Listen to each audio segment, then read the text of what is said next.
Welcome to the Yorkshire Football Podcast, a new weekly podcast for fans of Yorkshire's finest sides, including Huddersfield Town, Leeds United, Hull City. Is that Yorkshire? Yeah, why not? Yeah. Sheffield United, Sheffield Wednesday, Middlesbrough, Barnsley, Bradford City, Rotherham, and Doncaster Rovers. Rovers.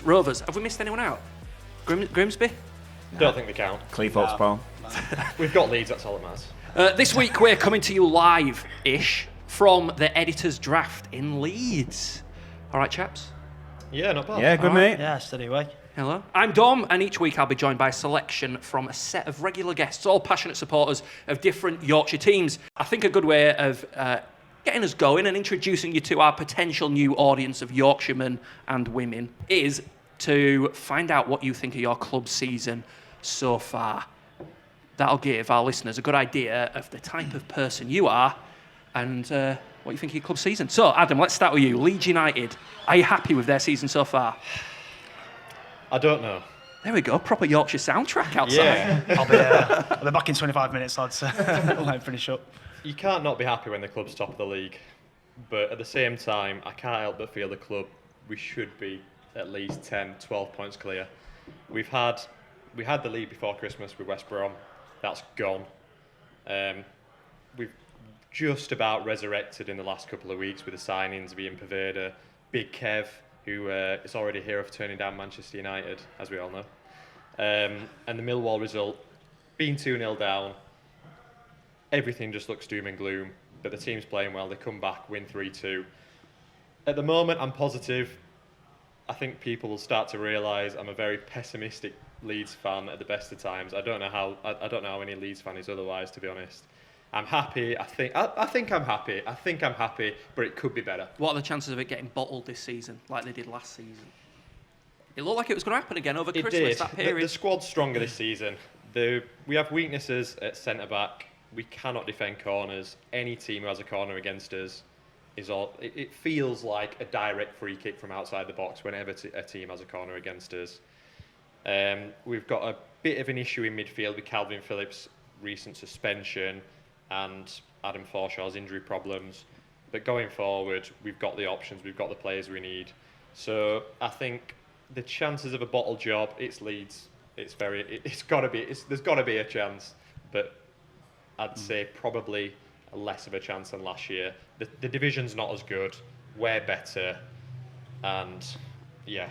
You're going to stop sitting on the fence? Are you going to bottle it or not? Well, if we do bottle it, I'm in for a bit of a windfall. So this is the type of negative fan I am. I've backed Leeds not to go up. So either way now, if Leeds go up, I'm happy. If not, I've got a bit of compensation. Hang on. I think this is the year. I'm going to say it. I'm going to go early. I'm going to go very early into the podcast and say this is the year we do it. But I don't think it'll be a walk in the park. I think it's going to be probably in the style of an Aguero 94th minute, Leeds down to 10 men. It's not good. We're not going to run away with it. John? Before we do that, why don't you pick him up on this Big Kev turning down Man United? Just because he went to Trafford Centre on his way from airport. Don't mean it turning Man United down.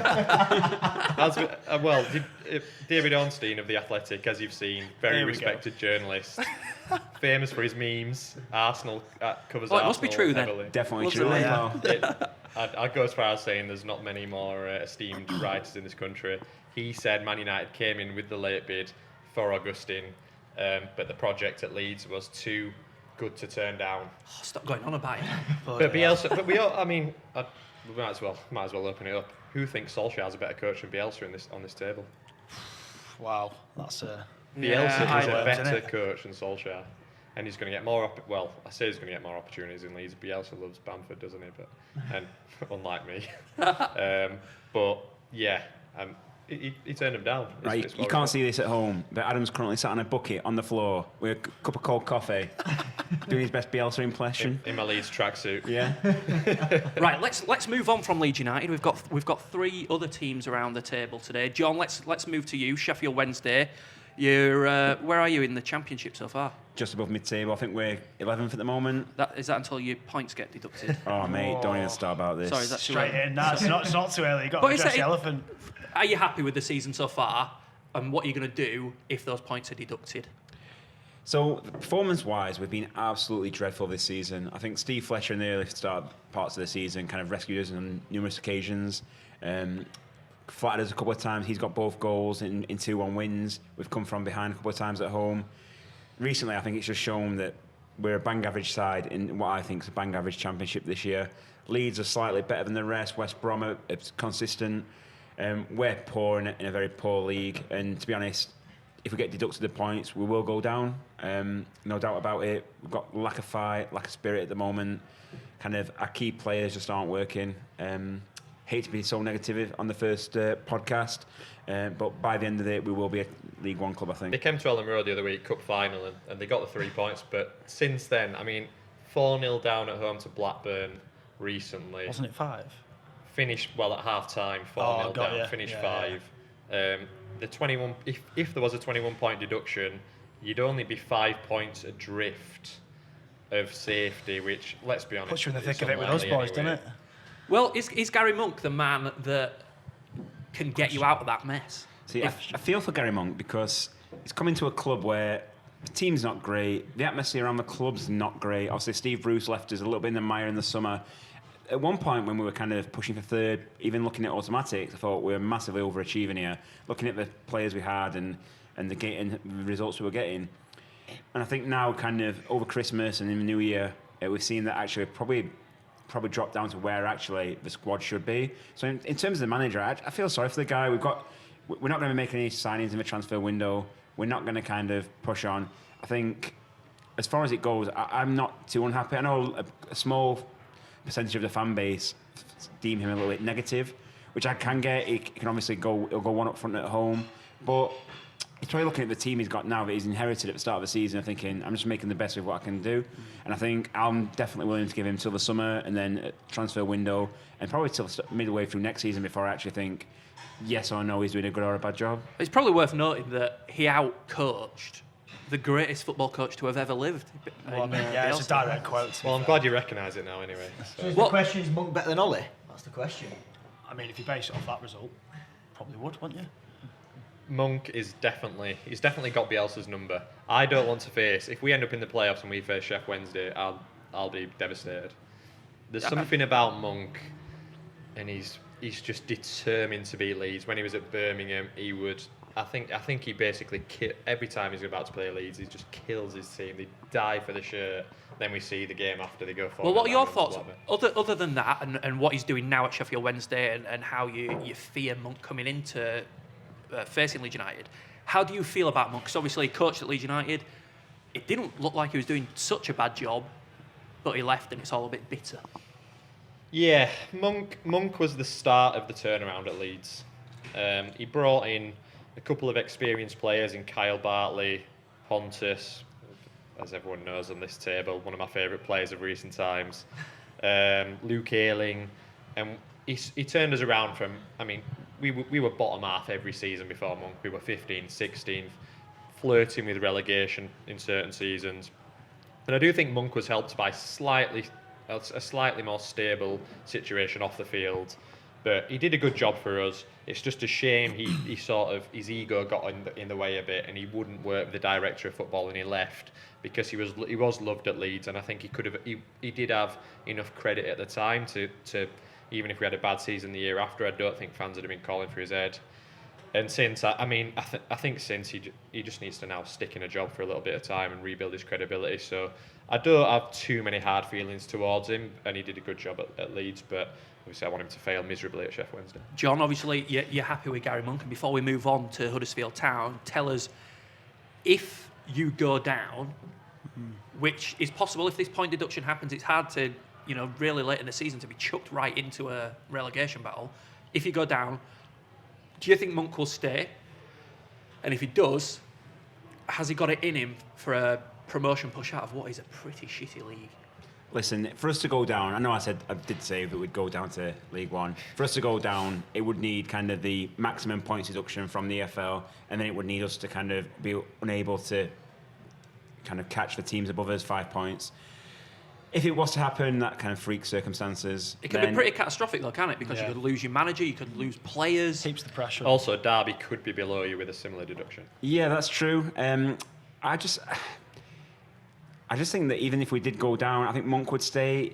To be honest, when he came to Wednesday, his stock wasn't that high. I think after Birmingham, he was looking around. We were linked with Rowett again, a very similar manager who's gone probably to a lot better with Millwall, kind of getting them up to the fringes of the playoffs. Good manager. So now I think that actually he would be better for him for his career if he wants to get us back in, rather because he's not going to get a job in the Championship at a team who are mid-table. He might have to go for someone kind of fighting relegation or again look to League One. Well, he might stay. He might stay. I mean, it's a great thing to have on your CV, getting a team promoted. It's just whether he can keep his squad together. And obviously, as Bradford fans, Huddersfield the same. Leeds have struggled to keep squads together for the last decade. Yeah, I would like to see, if we do stay up, I'd like to see him give him the summer to kind of do a rebuilding job. We've got quite an ageing squad at Wednesday. Few players who have been there before. We've had a few seasons. We had a couple of failed playoff attempts in 2016, 2017. And I've seen squads from then who have gone on to kind of improve, kind of mature, revitalise. Whereas Wednesday, we've been stagnant. We've had a couple of really bad seasons. Steve Bruce came in, kind of turned the tide, and we actually thought we could be on something here. He changed teams, went up to Newcastle, and then we're looking down the barrel once again. So yeah, I'm happy with Monk. I'm definitely willing to give him the benefit of doubt, and I think he could be the one long term if given funds, given time to kind of turn us around. What I would say is, I think in the Championship in particular, the best coaches are the ones who get close to promotion. I think we've seen teams in recent years. We've had Stoke, other teams at Fulham when they spent a lot of money on McCormack back in the day. The best teams, if they're not going in the right direction with a good coach, they'll struggle. Leeds were a struggling lower half Championship team until Bielsa came in. He's come in, he's got a philosophy, he's drilled the players. I think I don't think many other coaches in the world could do what Bielsa's done at Leeds with this group of players. So I think, yeah, Monk's a good solid manager. Like, you won't struggle with Monk, but I mean, if there's another Bielsa out there, surely you pay the extra money and you go for someone special. There isn't another Bielsa out there, is there? He's the greatest football coach to have ever lived. Yeah, it's pretty. Yeah, I might have a look at that Power League in Sheffield, see if I can see some Argentines knocking around sat on benches and whatnot. Right, let's move on to Gutters. Huddersfield Town. They're like Bradford City's annoying little sibling. Can't do anything that Bradford haven't done. Get into the Premier League, have a decent enough first season, then struggled really badly second season, finished bottom. Just copying what we did, aren't they, Olinsky? Just trying to copy everything got off the field as well. Season tickets, remember that? They followed us with their prices. Yeah, selling selling seats at back of stand for £1 each. Yeah. We got a German owner, you got a German manager. Yeah, that turned out better for them than it did for us. Right. Yeah. Are you happy with? Oh, you can't be. You can't be totally happy with how Huddersfield are at the moment. In all honesty, I mean, if we take it chronologically, started off 2 years ago, getting promoted to the Prem. Unbelievable story. Flew to. Yeah. Still living off it. Yeah, I mean, fun fact. Just be careful about saying how. We've got through. I'm going to struggle to get through this, aren't I? I've never known a team get promoted without scoring a goal in the playoffs. Only on goals, 2 penalty shootouts, and with a negative goal. I was about to call that out, to be fair. Thank you. I'd be embarrassed if I were you. All right then, let's speed things up a bit. Good. I feel like we bullied him. No, that's all right. I expect it. I take enough of it. Weirdly enough, all my mates are Leeds fans, so it's like having 12 Adams around the table at once whenever I meet up with them. In short, this season, I think, if you were to ask me back end of October whether or not we'd be 6 points clear of the drop, I would probably doubted you. Reason being, I think it's fairly well documented how the Cowleys came in. Vian Sievert, obviously, he didn't have the right philosophy, tried to do a carbon copy of the Wagner model, which is basically high-pressing, high-energy German football. With the amount of signings we lost at the end of last year, we didn't have the same team in place to implement that idea. So Vian Sievert initially, I felt sorry for him, but with the Cowleys coming in, one thing Nick and Dan have really... Ooh, Nick and Dan! Nick and Dan friends! Oh, they're brothers! Oh, they love each other! Yeah, all right. You're cutting my flow off Close here, mates, right? yeah. One thing they've instilled from the start is that work rate is paramount, and with the squad we have in place now, I think we've come a long way since the start of the season. Form-wise, it's been on and off. We've strung together some really decent results, beating Hull at home, beating them away on Tuesday. Games like that where we've really shown our worth, work rate-wise and being organised. I think from now on, though, consistency is key. And if I look at the squad on Tuesday night as an example, it's a little bit worrying in that we've brought in new signings in Harry Toffolo at left back, Stearman at centre back, and at right back we were playing Janino Bacuna, which for me is a little bit of a worry considering he's an attacking midfielder. Found himself out of position a lot with Chalobah covering, and we looked a little bit disorganised at time, but we did well enough on the front foot with Carlin Grant up front, who I think everyone can agree is a top talent at the Championship level. Yeah. Again, the window closes on Friday the 31st, and I really do hope that we can hold on to him. He's paramount to us scoring. But to summarise what you asked me, Dom, I think I am happy with where we're at currently. I just think we need to make the most of games that come our way. Games like Luton, games further towards the bottom. Obviously, we didn't make the most of Barnsley away, losing against them 2-0. But so we can get a team in place, get a right back in hopefully towards the end of the window. Flo Hardage-Janai looks to be on his way, sending him out on loan. Any Premier League driftwood we can get a hold of, Stearman being an example, and Andy King from Leicester we've brought in, just to steady the ship and help support the additions that we have had. How good is Lewis O'Brien? Talk to me about him. Do you know what? I'm really I'm glad on at Bradford last season. I'm really glad you asked me that. Yeah, really glad you asked me that. It's not all about Bradford. I mean, I know that.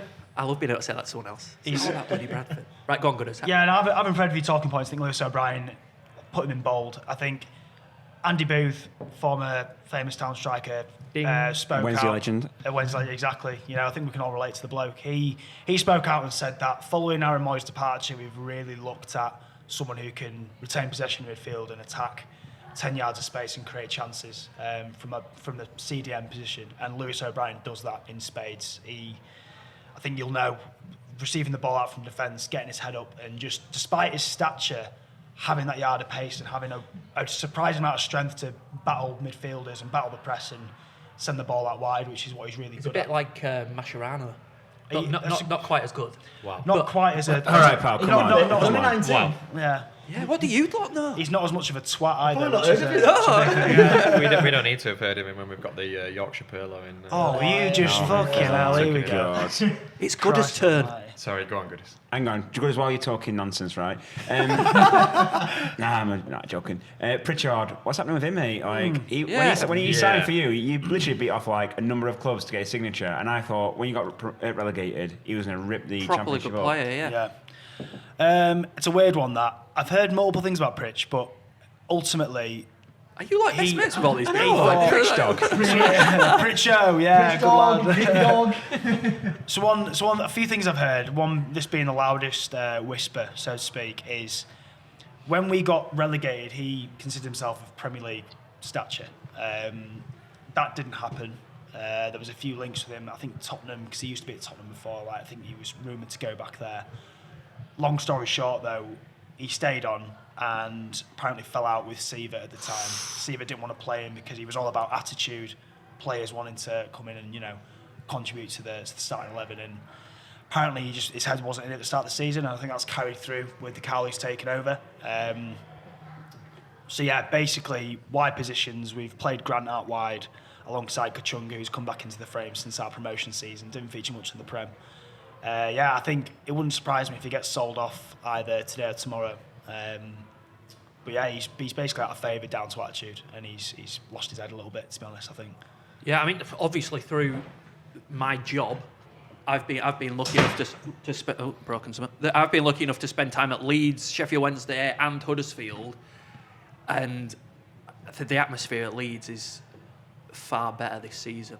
And it hurts me to say that, but it's true. I was down there the other week speaking to some of the players, and Bielsa was there, and it's just a really good atmosphere, which is massively important at football club. All right, Dom, get out of Adam's All right, guys, come on. Bloody We've heard enough about Leeds so far. Come on. podcast instead. Listen, mate, I'm trying to think about the next step in my career. I need to be professional. Well, no, there is something in what you say, Dom. I mean, here we go. the season Huddersfield went up with Wagner in charge. You could just tell it was snowballing all season. There was momentum behind it. I mean, I don't think you were the third best team to get promoted that season. There was Newcastle and Brighton, but I do think that just there's something to be said about a team spirit, a club going in one direction, and you definitely had that year. And it's getting totally. that. But I think that's a hugely important thing. It was the same for Bradford when we went on that cup run. I don't know if you know, but we got into a cup final, beat Chelsea and all that. How did you do don't in like the final again? Oh, is That's that irrelevant. against a Premier League team? It doesn't matter who it's against, What it's a every Premier final. League team should have done Yeah, against do you know what us. Michu, he whispered in our defenders' ear, he said, "Don't worry, we won't embarrass you." Well, they And did. do you know what they did? Yeah. But Anyway, I think in the remind- no, but look, wait. Got to the Let's, final. that team spirit, I think, is massively underrated because at the minute, all clubs, especially in the Premier League, are spending money on just bringing in really talented individuals, and there doesn't seem to be anywhere near enough emphasis on when. I think you can take Sheffield United out of that. I think Sheffield United are probably the Yeah, one team exactly. in the Premier League that have everything we're talking about there. But they kept to that philosophy because their manager's like really strong-willed, and he Yeah. kept that team, and he brought in players that you might not necessarily have heard of, but they were good, solid players who he knew would fit right into that team. It's hugely important. It was the same for Huddersfield when they got promoted. It's been the same for Bradford when we got into the Premier League and whatever else we've achieved. I mean, and the reason, and We went live then. I'll let Mike talk about this because he's busting here. But the reason it's all gone to pot at Bradford is because that team ethic seems to have just disappeared. Yeah.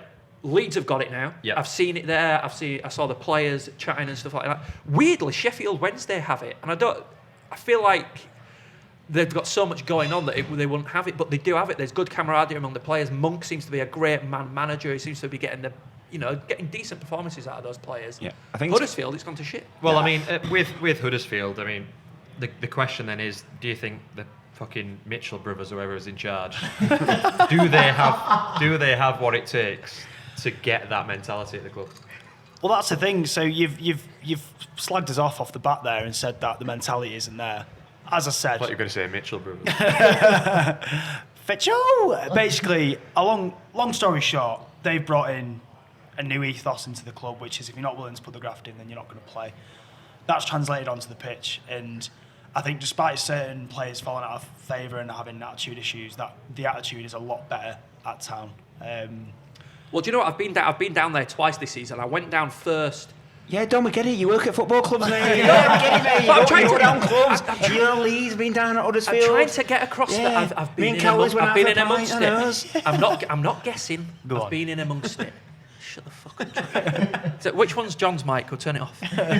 but it felt really disjointed first time. It was early on in the season. Yeah. They weren't obviously getting on with the manager that well. In fact, I don't think the manager was there. And then Danny Cowley's press conference, and he did talk about wanting to bring that team ethos back in, and that he'd spoken to Huddersfield about was it working with a director of football, and he didn't want to.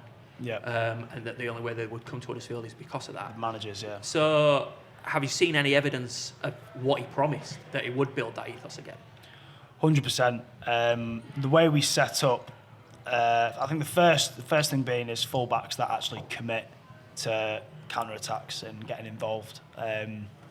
It's almost as if when they first came in, it was like a back five system, and they brought in Danny Simpson quite late and soon realised that he's got the stamina of a 40-year-old donkey. I honestly... Can donkeys make 40 doing it? Well, that's the thing. Well, I'm gonna he do- can. Carry on so. talking, I'll have a look. So ultimately, yeah, they've gone about it in the right way, and we've got a team that presses as a unit, whereas beforehand we kind of reverted to a bit of hoofball mentality. Hoof, like it. Hey, Boom. and there's been elements of that this season with Caroline Grant being the one to peel off up front for us, but alongside that, yeah, we've done. The attitude is better, the work rate's better, and I would say ultimately under the Cowleys, everyone knows their role, and we seem to be sticking to it quite well. I can't believe I've gone, Adam. I was just going to say, Up to 40 here. donkeys 25 to 30 in the wild, so... Right, well, Veteran then. that just goes to show how fucked Danny Simpson is. Just to jump back to that point about teams getting promoted from a championship, about Huddersfield maybe not being the best team when they got promoted in 2017. To me, I don't know about you guys, but to get promoted from an EFL division, so whether that's Championship, League One or League Two, it's usually either one of two teams. It's usually the ultimately best team in that division. So Wolves, the year they got promoted, When Reading got promoted, they were by far the best team. When Pompey got promoted from division, they're just the best team, and they'll kind of the cream will rise to the top. Leicester, exactly. Yeah. Ultimately, the second team could be the team that has the best team spirit. So Cardiff, Cardiff were nowhere near the best team or second best team that year. Every league has it, and if you look at League One at the moment, look at Wickham. Who would have predicted Wickham to be in that position now? Yeah. Maybe even Coventry to be as well as they are going. You'd expect them to be around there somewhere, but and we know that Ainsworth is that type of manager, isn't he? Exactly, it's a very much very much sort of hand around the shoulder of a player, get them going. Yeah. But yeah, like I said there, John, every sort of league has that one team as a bit of a wild card, shall we say, that you don't expect at the start of the season. Because when you've got 46 games in a season, you can't expect teams to be brilliant every single week in, week out when it's Saturday, Tuesday. There's going to be times when a team's underperforming, and that's when maybe a good manager comes in and gets his arm around the players and just kind of draws on that team camaraderie and says to the guys, come on, I know we've won on Saturday, we might be 0-0 down at half-time here, but let's pull it round, let's get it out. And that's where you kind of characters, your big names. So when Cardiff, I'm just going to go back to Cardiff, when they had Sol Bamba at the back, and they had the likes of like Whittingham playing, they were just a really strong unit. And Warnock managed to kind of galvanise that, what was basically a middle run-of-the-mill championship team, and get them promoted. Anyway, Michael Linsky, over to me. Are you happy with Bradford City's season so far? The short answer is no. Shall we all go grab a bit? Yeah, let's go. Here goes the rant. So where do I start? So exactly what you said there, Don. Really, like Bowyer came in. I was one of them. I was excited by Bowyer's appointment after what happened last season. Felt we needed a bit of stability. I thought Bowyer was the right man to bring that. But now we're heading into February. We're looking at a team that still has no identity. We don't know the formation wants to play. He keeps changing. The last 2 weeks he's changed 5 players on both occasions. This week we've lost Vaughan and Doyle. They're not dead. They've left. They're dead to Bradford though. Yeah, I feel like they're dead. It's a weird. Blooming heck. It's tough times at Bradford at the moment. But before you rant on, let's stop on that. Yeah. Bradford City's 2 top scorers. Granted, one. I said that the wrong way around. Top scorers. Who hasn't scored for us? Doyle and Vaughan. Yeah. Doyle got most of his goals away from the club, granted, and we kind of expected he was going to go. Bradford probably got some money for him. Let's see if they do something with it. They've got at the time of recording, they've got a day to do it. Vaughan was a surprise. Club captain. It's mid-season. He must have had a bust-up with the manager. Definitely. That's the biggest shock. Obviously, Bowyer appointed him as club captain at the start of the year. He's been given a 3-year deal as well. And now it seems like there has been some sort of fallout. Everything you read and everything you hear is off the back of the way we're sort of playing, and it makes sense really.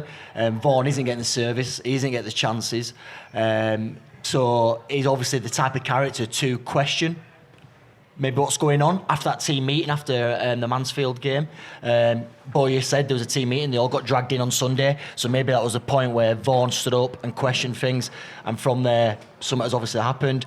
But for me, where the fans are at the moment, we don't want to lose our club captain, we want to lose our manager. Let's put this into perspective, and it's easy to come at it from this angle as a Bradford City fan. It must be nice for an outside observer to be seeing this happen. Sorry to interject. They're just watching us suffer. Mr. Riley's left to get the pints in because I think he's sick to death of both of you, but carry on. Hang on a minute, we just had to listen to him waffle on about bloody Gary Monk and Sheffield Wednesday for ages. It's our turn. I'm into it. I mean, well, Mike, you just said there about changing the manager. I don't know if you noticed that, mate, but I was heading somewhere.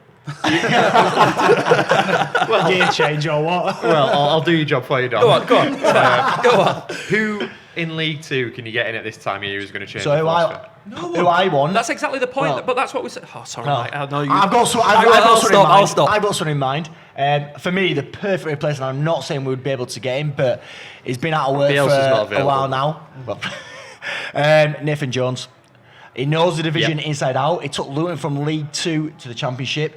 Did he hit the goals record in League 2 and the points record when he got promoted? The football the style he played was exciting. They had a lot of chances. They scored a lot of goals. So for me, he's the obvious choice. And we should, if Rump really wants to take this club to another level, he's the manager that we should be going for. It's called Stefan Rupp, not Rump. So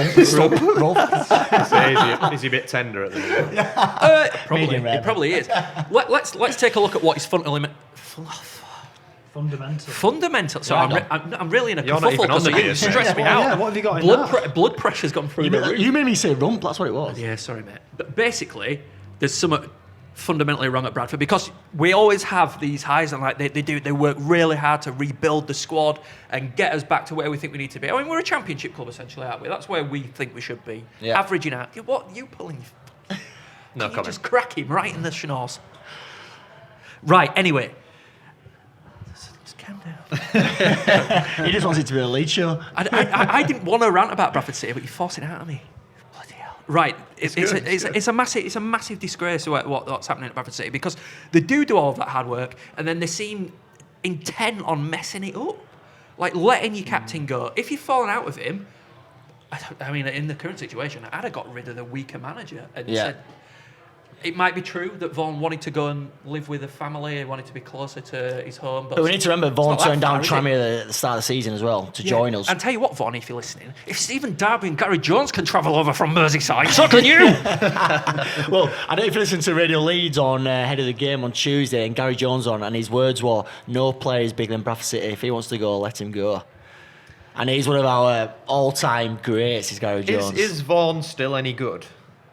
No, it's crap. Yeah, terrible. We're happy he's Absolutely gone. crap, innit? Well, 11 goals, how many were penalties? 10. Yeah, I watched you against. He spent half of the time on the floor. No, Yeah. at that level, yes. At that level, definitely, yes.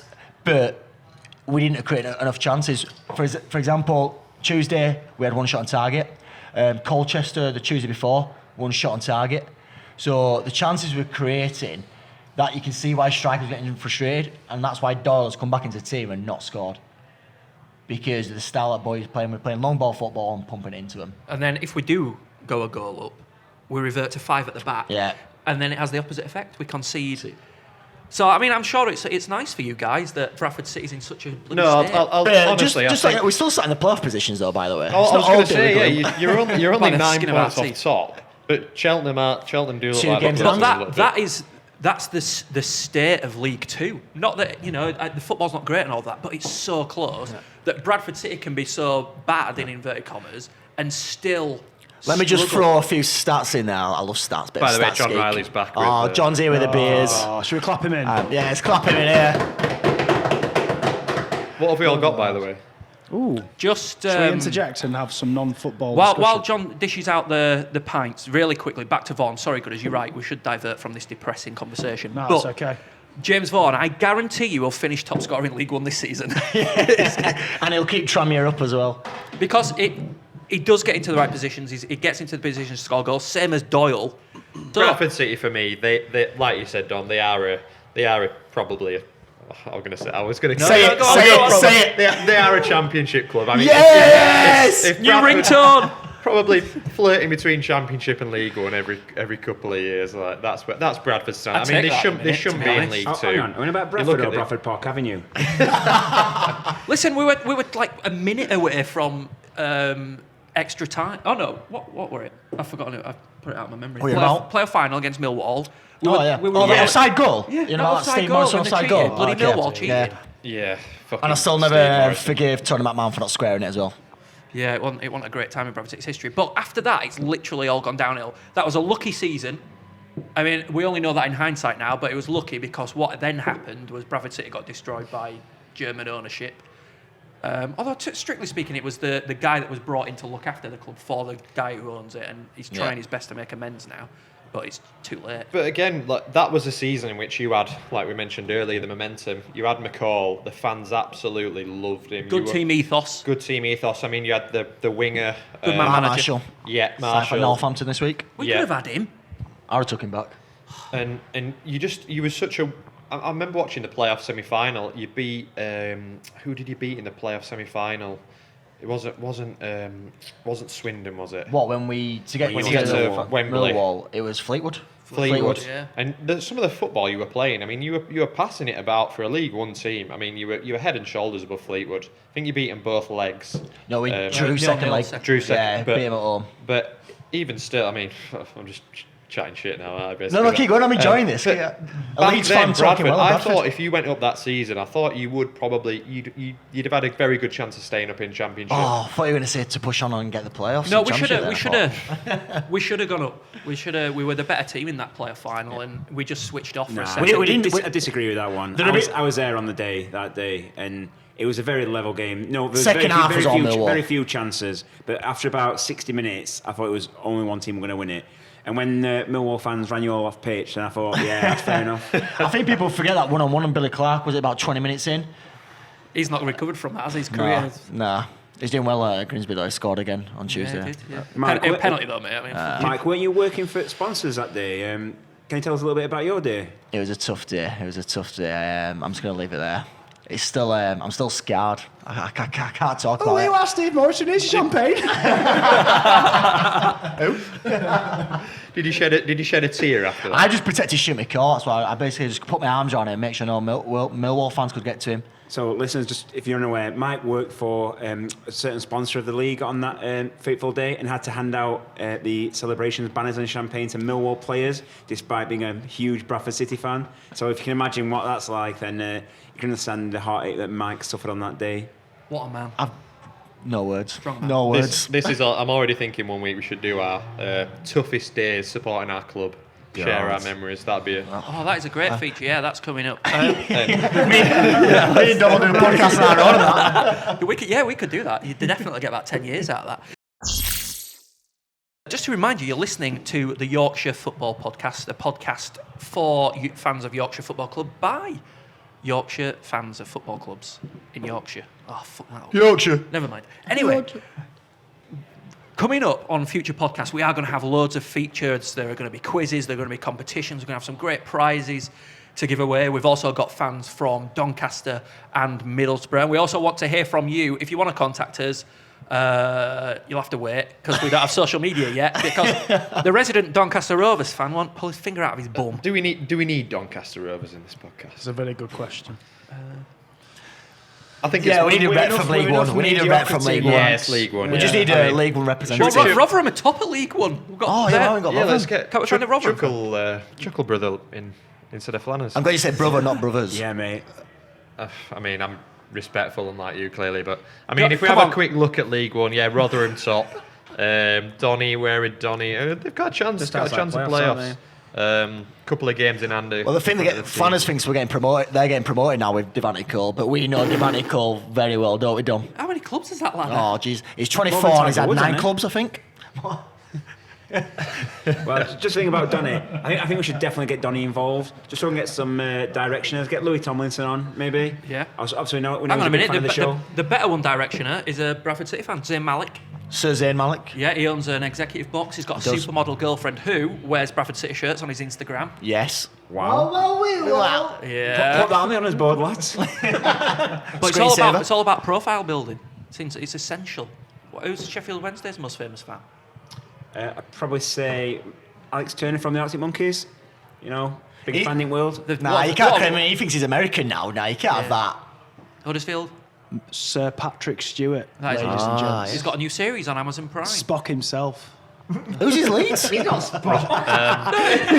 He Picard. bit himself then.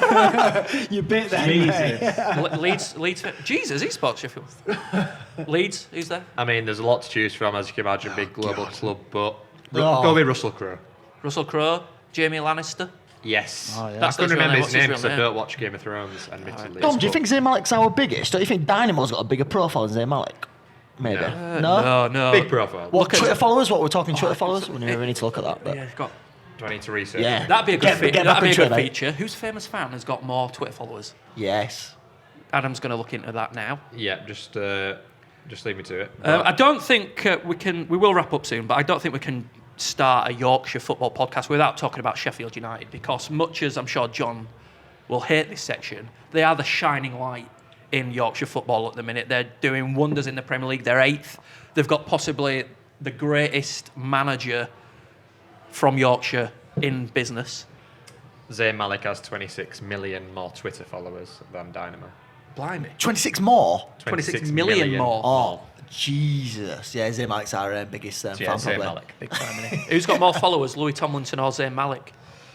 Come on, this is why people are tuning in to listen Louis to this. Tomlinson The Twitter actually off. registered to play for Doncaster for 1 day. Yeah. So I think that makes Louis Tomlinson Donny's most famous ever player. Hang on a minute, It's quite embarrassing. Zayn Malik owns an exec box at Bradford City. He wears our AVEC team wear. I've seen that on Our his third Instagram. kit he wears, he loves that He third loves shirt. that. Yeah, And he he appealed also- to FIFA. Has 5 million less followers than Louis Tomlinson. Does he? Yeah. Well, Louis So that Tomlinson. means Donny are bigger than Bradford. Louis Tomlinson bought a retro England shirt from me. Is Pat on Twitter? Pat, Say who? that Patrick again. Is Stewart. Pat on Twitter, please? Can we just clarify Nah, this? he hasn't heard of Twitter. He's too old for that. But I'll try to busy talk about getting Sheffield Is United. anyone from Huddersfield on Twitter? Internet only came there about 3 weeks ago. Still on 2G. Right, Sheffield United. Come on, they're doing a wonderful job in the Premier. John, it's fine, mate. I've taken the mic off, John. It's got to be done. Chris Wilder is performing absolute miracles there. What a guy! You can only imagine a Sheffield United fan managing your team. Like, imagine, so it's basically the I equivalent won't want the is- Sheffield United fan No, managing the equivalent me. is Stu McCall taking us all the way to the Premier League and doing well in the Premier League. That is the equivalent. Yeah. So what's Leeds United legend? Name a Leeds United legend that you'd want to manage you. I think I speak for every Leeds fan in the world when I say I'd rather have Marcelo Bielsa than David Batty in charge. Luckily, Sheffield United have a very, very good coach managing them. I must admit, even last year when we were in the promotion race with them, I kind of thought we had the edge in terms of a manager. And How did you get on with that? From you two? The edge. He's the one with the woolly hat in you two. I know it's not great when you got to explain a guy. No, it's not great, but I think Wilder's proved even anyone who still had any doubt about him at the end of last year wrong. I mean, look, right now, just 7 points off Chelsea, a point behind Man United. Being so close to those European places in the Premier League, and again, it goes back to that point. Team who are all going in one direction. Louis Tomlinson? Yeah, we should call this episode the One Direction. The One Direction episode, but yeah, I think he's a brilliant manager. And actually, Bielsa said last year that It's about Wilder and Sheffield United. it's a compliment for Wilder. Bielsa said there's a lot of things Wilder does that he's tried to implement for years and hasn't been able to. In terms Maybe he's of not overlap. as good enough then. Maybe he's not as good as Wilder. I mean, Wilder beat him to promotion. So if someone wants to argue that, I mean, I'm arguing it. I can't really reject it. To The maintain overlapping form at the centre back end backs of the they have. season, I think Wilder probably beat you to that. They're actually a really good footballing team. I mean, you heard a lot at the start of the season, a lot of the armchair pundits in the Premier League saying that they're a long ball team, direct, but they're not. They're a good team and they deserve to be where they are. That was just pundits that only watch Premier League football and never seen them once in the Championship. That. Yeah, it pains me to say it, but I'm slightly happy for the 1/3 of Sheffield who support Sheffield United. The brand of football they play is decent. I can't lie. It pains me to say it, but Wilder seems like a good manager. He seems like an all right bloke. He likes to take the occasional dig at Wednesday. But then again, if I was managing Wednesday as a supporter, I'd be doing the exact same thing. I'd be rubbing the Blades' nose in it. So why not? Ex-Bradford as well, isn't he? These indeed. These things work in cycles as well. Like there was a time when Wednesday were in Europe, in the Premier League, challenging for cup finals, this and that, winning the Rumbles Cup. Black and white TV just coming. Yeah, it's all in my lifetime, mate. But things happen, things will change. But yeah, just let them enjoy it while they can, because obviously we know who would have thought that obviously when Leeds got relegated in 2004, I think it was, they'd still be out now. When Wednesday got relegated in 2000, we'd still be out now. These things happen. When Bradford got relegated in 2001, who thought they'd be out now? Yeah, I kind of saw this coming. but listen, can they keep? That was going to be my next question. Can they maintain it? If they finish 8th or above in the Premier League, is that something they're going to be able to maintain, or do you think second season down? For me, looking at key players who featured for them this season, you've got players like Ollie McBurney who've popped up with decent goals here and there, but you can't tell me that if you're going to build a squad and maintain a top 8 finish, that Ollie McBurney is going to help you achieve that. Same as other players called John Fleck, who found themselves in pockets of space and scored really important goals this season. he's knocking on. McBurney's not at the level that he needs to be, giving it V's to Cardiff City fans in the Swansea way end. Absolute lad. I mean, to be fair, personally, I rate that. But if you're looking at model professionals who are going to take it to that next level, I don't think that's the case. As fans, we're always saying all the players and all the fans say they don't want to get involved. The one time they show that, he gets absolutely killed. I think it's class. The cameras on I as well. I think it's and Chris Wilder's man management around that situation was unbelievable. Yeah. I think it's one of those where if an ex-player of your team does it and he's backing your away end, you love it, don't you? Yeah, exactly. I think you do, yeah. How often do we talk about players these days that they're just obviously fancy cars and all this money? Yeah, we don't even know who they are personality-wise. The one time a player actually... £2,000 Stone Island on, for God's sake. Absolute lad. I'm glad you mentioned this. The weird is. What do you reckon to his club? A few people said it was debatable. It's but absolutely you know disastrous. I'll hold my hands up. I quite liked it, to be fair. I'm with you, Riley. I do as well. Terrible. No. Terrible. But no, but good as to be honest, I couldn't disagree more. I think the recruitment. I think McBurney. I think he's more than good enough Premier League player. I think in the Championship last year, ex-Bradford. Yeah. Go on. I think he's ex-Leeds back in the day. No. Stop trying to nick him as well. Someone get Wikipedia. No, we're not stealing him. He played for Man United. You still want him. We loaned him to Man United. I think he might be a Leeds fan. I don't know. Don't quote me on this. But anyway, McBurney, I think he's a decent player. I think Fleck is a brilliant player in the Premier League. Like he buzzes about all over the pitch. He's got a lot of quality. I think the key for Sheffield United is don't do what other teams have done at Fulham. Don't go sign players who aren't fit for their identity. If they're signing some Belgian lad in this transfer window, not seen much of him, but very highly rated. I think if they keep this recruitment up and they get players in this system, I don't see any reason why they should slip. I sort of agree with Gooders in terms of his point around some of the players they've got now. I think the way they're performing now is the back of it's a longer term project, isn't it? Off the back of a promotion, the confidence is still high. The type of manager Wilder is, we were saying before, is that sort of he's galvanised the squad. The confidence is high, and I just don't think that goes on for so long. So I think this season, yes. I think next season, I think we're really going to find out the real Sheffield United, unless they do bring in some real quality to keep a top 8 finish. I'm not saying they're going to get relegated, but to keep a top 8 finish. So, one point I'd like to make, like, if you look at the bottom 12 of the Premier League, it's not a strong division, right? And will Sheffield United have to make that many improvements to kind of still be a top 10, top 12, even a top 8 team next season? I don't think so. And like we've mentioned, the 3 coming up in a weak Championship are going to have to... I mean, I know I'm biased. I think Leeds probably, if we go up, probably have to do the least. But if a Forest come up in the playoffs, Bristol City, Brentford, I think they're going to have a real big job to stay up. But don't a team like Forest have the money to spend, though, compared to like a Leeds? Like, do you think Leeds will go out and spend a lot of money if you get promoted, or you don't need to? But Forest do have the money if they get promoted to go out and spend it. Leeds absolutely will have to spend money if they go up. I think every team who goes up will have to spend money. I don't think there's no Wolves in this division. And I think that helps the likes of Sheffield United next year. If they'll have another year of Premier League money, another year of Premier League signings. I think they'll be fine. I think that point in itself is, you can't argue against it. As the only fan on this table who've seen their team play in the Premier League in the past decade. Wow. Correct or no? That is correct. That is right. Thank you. He's been waiting to put that in. Just so all this dog bothering stuff. Yeah, well, you know what? We've been in the Prem, sorry through the 2 seasons. One thing that is undoubtedly true. There is a halo effect you get from being promoted, in that your team, you're galvanised, you've been nearly promoted, you make minimal additions to build on the squad you got promoted with. Fantastic. That's what we did. Second season syndrome, it gets bounded around a lot, and the one way to counteract that, unfortunately, in the modern game, Premier League, where net spend is in excess of 40 million for clubs that just about scrape it, we had shoestring budgets going into the Premier League despite the commercial revenues brought in, and we did not spend enough, long story short.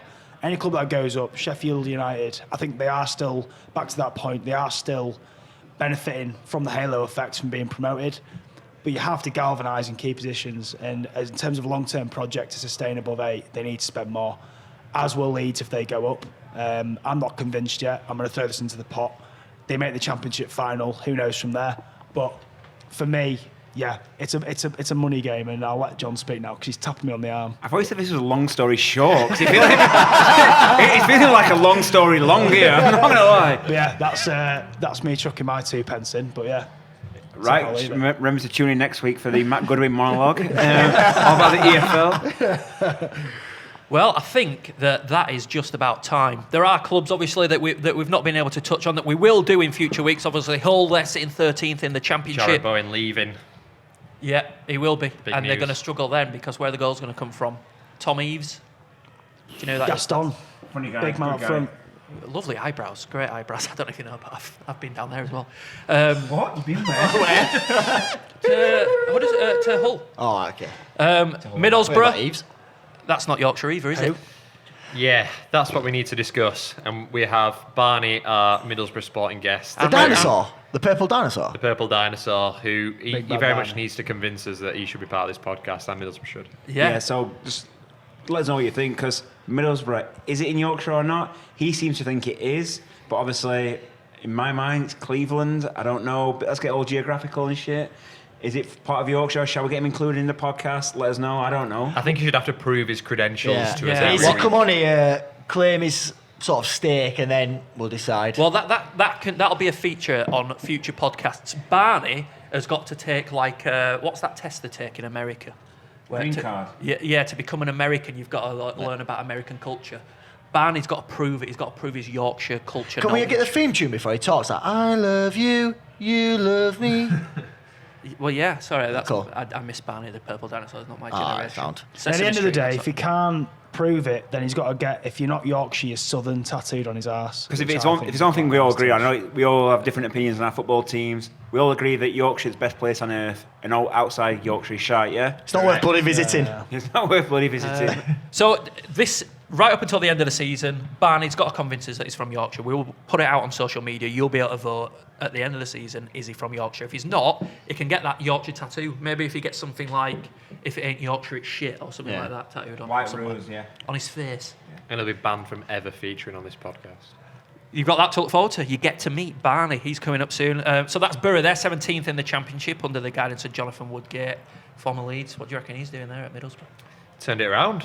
Yeah, pleased for him. Hope he does well. Terrible start, wasn't it? But yeah, Manager of the Month, was it December, January? December, yeah. So he's turned it around After there. Bielsa gave him the words of wisdom, but again, Barnsley, they're struggling in the Championship. They're 23rd. Likely that's a Yorkshire team getting relegated this season. They're really struggling. Looks like they've been able to hold on to Corley Woodrow, though. He's a big player for them. If they lost him this window, they'd struggle. I don't know where the goals would come from. Struggling anyway. Never mind Barnsley. Rotherham, they're top of League One, as we spoke about earlier. They're doing really well. Looks like they're going to go up again. They've got that good team ethos. And Doncaster, we do have a Doncaster fan on our panel as well. Flanners, they're 9th in League One. Probably still going to get relegated, aren't they, Olinsky? Yeah, just on Rotherham and Doncaster. So, being from South Yorkshire, we don't know if you listen to a programme on radio, Sheffield called Football Heaven. We get a lot of Doncaster and Rotherham fans slating the team. Only a few weeks ago, the Rotherham fans were going absolutely mental about the club. They want Paul Warne out. They want a kind of complete overhaul. And since then, we've had a really good run of form, seeing them go top of the league. And now kind of everything seems rosy down at the New York. I think it just shows you like a good run of form in any league can kind of propel you right up to the top. And yeah, I mean, it is funny how winning games can propel you up the league. So yeah, you're absolutely right, John. Yeah, it's funny that. Paul Warne has. cheers, mate. Paul Warne's got an unbelievable philosophy like down there. They've got a great new analyst in. And do you know what? It's funny. I was speaking to that analyst. Yeah, I was down there at Rotherham. Oh, did you at Rotherham? Wow. Yeah, I should mention it. And I spoke to their analyst, and he was saying like the difference between like League One and Premier League. I might be dropping it a minute here, but is that you can only tell a League One player 1 or 2 instructions for tactics on the pitch. So if, for instance, the opposition change formation, we can do this. But there's a limit. Like the other big difference between League One, Championship, and then Premier League is that these players, Manchester City for instance, can take a lot of instruction. They know down to minimal detail. Like if Manchester United bring so and so on, right, we're going to do this. Or if Manchester United go 4-4-2, we're going to do this. Whereas you can't do that in League One, which I thought was very interesting. Like League One players are a bit like thick, a bit like your average like Yorkshire Terrier. Like the Yorkshire Terrier, it can catch, it can bring ball back, it can eat, it can sit down. But then you got your Premier League, like police dogs, can basically do what they want, can't they? Yeah, exactly that. Can I say that's the worst comparison I've ever heard? I'm thinking, where's he going with this? I was just being polite. I don't know where it went. I was expecting the shit Huddersfield pun for a second. All of a sudden, dogs are good enough for him, for his little analogy. Anyway, yeah, that's it. That has been the first intro episode, pilot episode, you could say, of the Yorkshire Football Podcast. Are you right, John? Got it off our chest, didn't we? It started sneezing. He started crying about Gary Monk again. We will be back next week. Guests to be confirmed, but we will make sure we give more coverage to the teams that weren't mentioned this week. Bradford City. Yeah. What? We did loads on Bradford City. It was 40 so minutes. depressing. I don't think we can mention them until they start doing well again, bringing the tone down. If you want to contact us, our individual social media feeds are Adam. Etherington Adam. What's that on Twitter? Yeah, that is the at Etherington Adam. Yeah, cheers. Sorry. Why'd you go backwards? At John Joe Riley for anything Sheffield Wednesday It related. wasn't available. Gooders? Matt_Goodwin 94. Are you born in 1994? 1994. I think I'm the youngest kipper on this table. Are you allowed a beer? Why are you... Probably not. Have you got any ID, mate? Yeah, it's in my bag. Helinski, your social media? Helinski. That comes with a parental advisory warning. Absolutely Yeah, disgraceful. definitely the Instagram. Yeah, it's Mine is at New Col, where I'm fairly neutral. I don't that's only his go on about fax machine, in case you were wondering. What are you talking about? I'm not that old. And we will have social media accounts for our podcast as soon as Flanners, the Donny fan, can get out of bed. Anyway, we'll see you next time. All the best. Time for Yorkshire pudding.